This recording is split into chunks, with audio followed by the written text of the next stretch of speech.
Within shouting distance of the Enchanted 10 Benjamin's line, the TX-NR7100's 9-channel power architecture enables a full 5.1/4 Dolby Atmos system without the need for further amplification.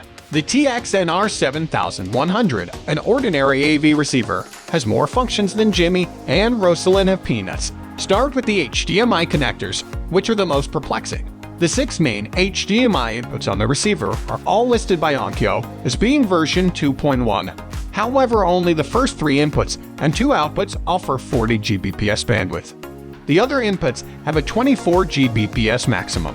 Other HDMI features on the TX-NR7100 include VRR, ALM, UFD, DSC, QMS, and eARC. The following high dynamic range formats are supported: HDR10+, Dolby Vision, HDR10, and HLG. A second remote zone output can be served by one of the TX-HDMI-NR7100's outputs, although at the moment, video support is limited to 4K at 60 Hz. Onboard features include built-in AirPlay and Chromecast, as well as two-way Bluetooth with Bluetooth aptX HD on the transmit side. I am aware that aesthetics are completely arbitrary and dependent on personal preference, but I like the way the Onkyo TX-NR7100 looks. It has a straightforward design with tiny knobs for sound modes and tone and a big volume knob on the front. The 1990s are here.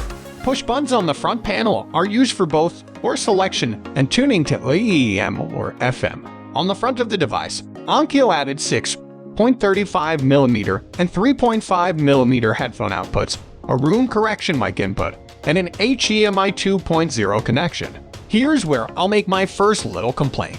I don't like the greenish LED display, although I can reduce the light to the point where it nearly isn't perceptible. I like the warm white of most AV receivers, with the main and sub 8K HDMI 2.1 output supplied by Onkyo. You may concurrently stream 2 distinct zones. With a flat panel and projector connected in the same room, I can see how AV enthusiasts might find this appealing. Keep in mind that only the main output supports ARC or eARC. 6 HDMI 2.1 or HDCP 2.3 ports are included on the Onkyo TX-NR7100, with ports 1-3 operating at 40 Hz and 4-6 at 24 Hz. Only ports 1-3 of the TX-NR7100 are uncompressed, despite Onkyo's claims that it can handle 4K120 on all 6 inputs. What does this imply for your configuration?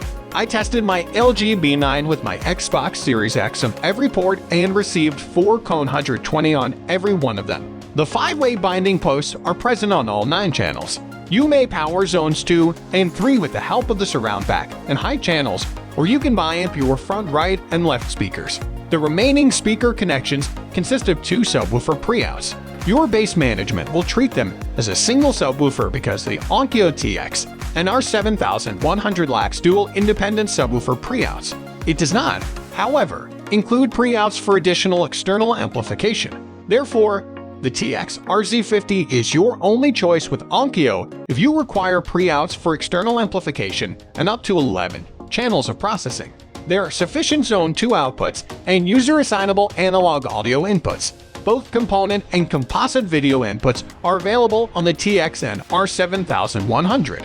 The Onkyo TX-NR7100 can handle whatever source you can throw at it thanks to the addition of a phono input and a few digital inputs, a radio antenna loop, a 12-volt trigger, an iron port, an Ethernet connector, an RS-232 jack for home automation, and USB input were added by the Onkyo TX-NR7100 to complete the rear. Here's my second criticism. I wish a USB port had been added to the front panel as well. It's difficult to insert my flash drive into the rear port, which has some of my favorite CD that have been ripped to flak. Although having a USB port on the front of my previous AV receiver spoiled me, it is not a deal breaker.